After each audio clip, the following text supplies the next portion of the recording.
This video assignment is for Mr. Eads' History 1302 class at North Central Texas College. This video assignment is scheduled for Module 1, Recovering from the Civil War, and the title of this video assignment is The New South Economy. NCC students, if you've not received your review sheets, please go back to Canvas and download the review sheets for this video assignment before you proceed any further, as they will help you follow along in this video assignment, and the review sheets will help you prepare for the questions from this video assignment on your Module 1 exam. This topic is on the New South Economy. And where we begin is that following the Civil War, the South had to answer one single question for itself. And that question is very simple. How in the hell did they lose the Civil War?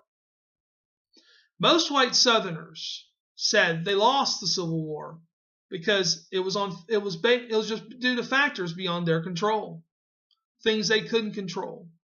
Fact is, the North had more. These people thought that the Confederacy had lost the war because they had lost their noble cause to preserve the status quo by an overwhelming force and not through superior military skill.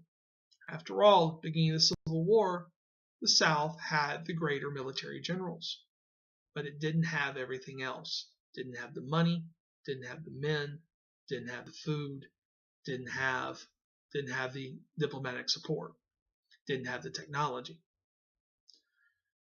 This idea of the lost cause was put forth by historian Edward A. Pollard in 1866 when he published his book, The Lost Cause. This idea that the South lost the Civil War due to factors beyond their control.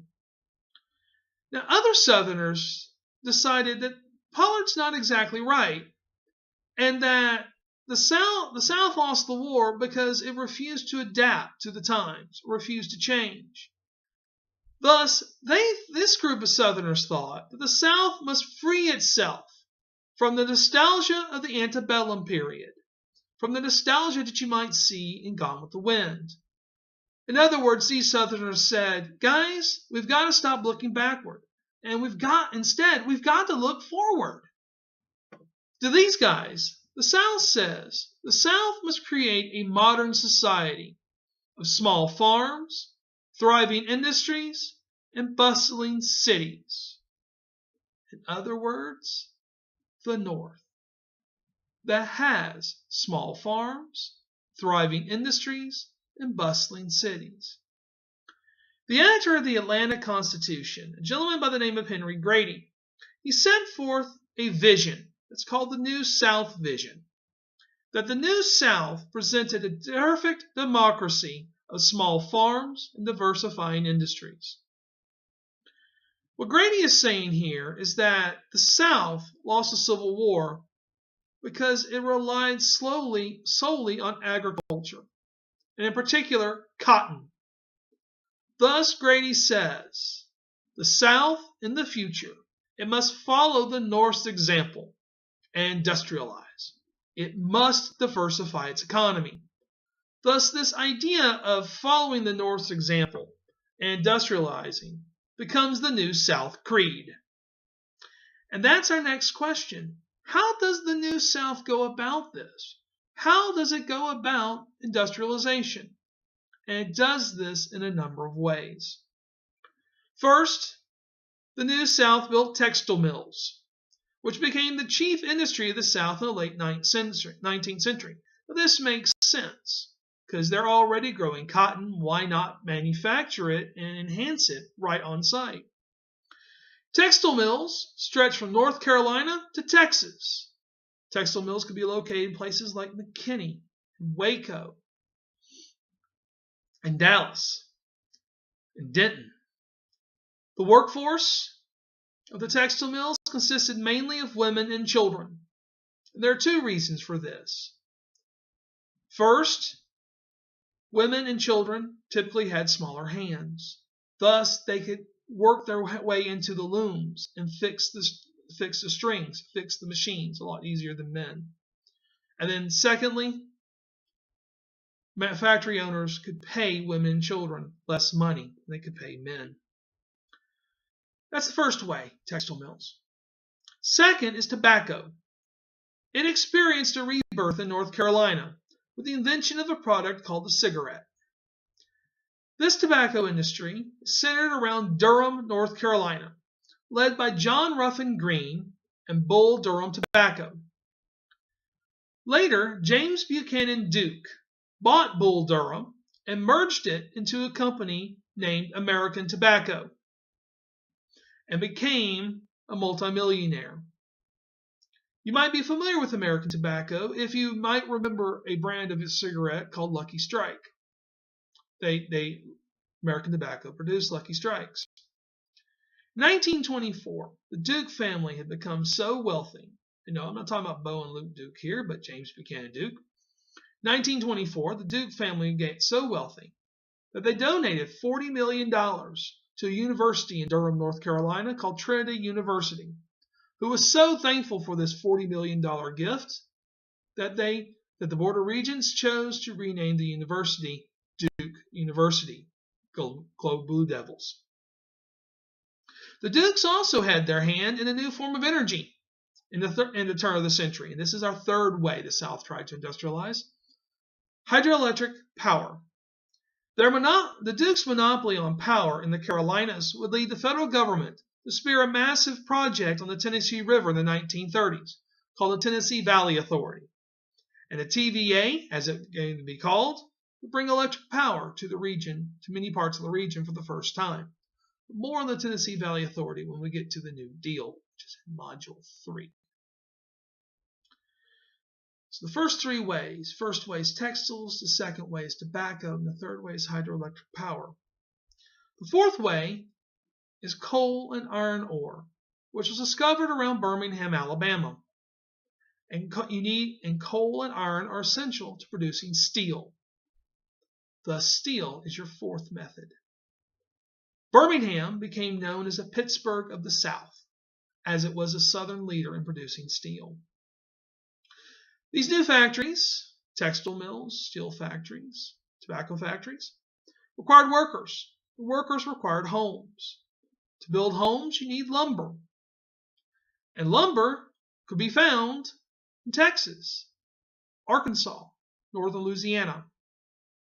Thus, by the turn of the century, this fifth industry, lumber, for one brief moment, lumber had become more valuable to the South than the textile mills. But I say this is one brief moment, because about the same time lumber and timber are becoming the chief southern industry, old Jeb Clampett was walking around the backwoods of Kentucky, looking for something to shoot for some food. If he misses his shot, instead finds black gold, Texas tea, bubbling crude. Oh yeah, seriously, all Beverly Hillbillies, jokes aside, petroleum was found in Spindletop, Texas in 1901, and the value of petroleum soon surpassed that of lumber. If you don't believe me that, ask folks like T. Boone Pickens, Jerry Jones, or my favorite oil man of all, J.R. Ewing. Other industries in the South during this period included oyster farming along the Gulf Coast, producing fertilizers in South Carolina and in Florida, shipbuilding in Virginia, and how could I forget the production of liquor in Tennessee and Kentucky. A whiskey called Jack Daniels was introduced to the market in 1875, good old 77. There are also canneries in the South for fruits and vegetables, and clay, glass, and stone products. Now, all of these industries, from textiles to tobacco to hydroelectric power to lumber to steel to petroleum, none of this would have been possible without Northern investment. Because I need to remind you again, at the end of the Civil War, economically, the South was broke. They had spent all their money on the war and had lost. Now, Northern investment came with a price. It meant that Southerners receiving their money had less control over decisions concerning their own economy. These northern investors forced the South to do business only with them, much like you would expect a mother country to tell its colonies. Now these strings attached by northern investors have led some southern historians to state that the North developed a colonial relationship with the South during this period. Now I don't want to kid you. Henry Grady had said that the South must follow the North's example and industrialize. And yes, the South did industrialize after the Civil War. But fact remains, even with all the textile mills and steel mills, and even with all the oil wells, where you would find a typical Southerner, either white or black, he was more likely to be facing the western end of an eastbound mule than in a factory. The chief industry of the South in the New South period was still agriculture. Not only was it the chief industry, so to speak, but agriculture was the career of choice to most Southerners. Most Southerners wanted to own their own farm. To replace the slaves, those who owned land after the Civil War, to replace the slaves, plantation owners first hired workers. Most of these were either former slaves or poor whites to go out into the fields in groups and bring in the crop. This group method, this gang method, did not work, as plantation owners had trouble paying their employees. They were broke, they didn't have any cash. Also, the group method proved to be unpopular among the workers because it reminded workers of slavery, because that was the method used during slavery. Farmers, all in all, dreamed of being independent and wanted to manage their own plot of land. They strove to be self-sufficient, and this is the Southerner's dream. This, in a way, is a version of the American dream, to be independent and to manage their own plot of land. And for both whites and blacks, it could be put this way. The dream was to own the land that they farmed. To own the land that they farmed. Plantation owners, once the group method didn't work, then developed a process called slave sharecropping. Plantation owners broke up their large estates into individual units and assigned a family to each unit. All the family had to provide was labor. The landowner gave them a house, the tools, the seed, and whatever else the family needed.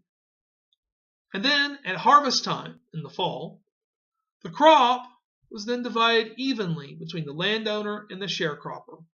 Now, I'm not going to kid you, it's not 50-50. It's more like the landowner took 60 and the sharecropper took 40. Since landowners took everything, or provided everything, they provided everything, sharecroppers had no choice in which crop to grow. And even though this might sound like modified slavery in a way, sharecroppers at least could choose where they farmed and when they wanted to work. They could be, in a technical sense, their own person and have hope for the future. It was possible to escape the sharecropping life. One way to do this was to become a tenant farmer. Tenant farmers differed from sharecroppers in that they received a larger share of the crop than the landowner. Whereas in the sharecropping method, landowner may take 60 and the sharecropper may take 40. In the tenant farming method, tenant farmer may take 70 and sharecropper may get 30. The reason for this is because tenant farmers rented the land from landowners. Thus, they paid rent to the landowners. They also provided tenant farmers also had to come up with their own tools and come up with the animals they needed. Thus, tenant farmers also got more of a choice of which crop to grow. But the fact still remains they had to produce a cash crop. As you might expect, these methods of farming, sharecropping and tenant farming, were extremely inefficient, as both sharecroppers and tenant farmers lacked the incentive to care for the land that they lived on or rented. and the landowner was unable to supervise the work. This way, it's a lot like an apartment complex without a manager. Tenants pretty much get to do what they want. However, I do want to leave you with a success story. It was entirely possible to escape the sharecropping life and to achieve the Southern dream of owning the land you farmed. This is the story of Daniel Trotter. He was an African American farmer in Louisiana. He spent 4 years as a sharecropper and saved enough money to become a tenant farmer. His wife also earned additional income by sewing and by raising chickens. The Trotters also raised a few pigs, and then Daniel did odd jobs, making what he called cash money. After 14 years, the Trotters had saved enough money to buy their own farm.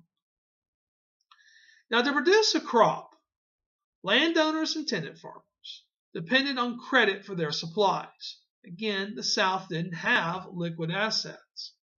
This is the crop lien system, in which farmers and tenant farmers pay for their supplies in the spring with the promise of the harvest in the fall. Now, merchants and storekeepers who charged landowners and tenant farmers charged them higher prices for supplies obtained on credit than if they had paid for them in cash.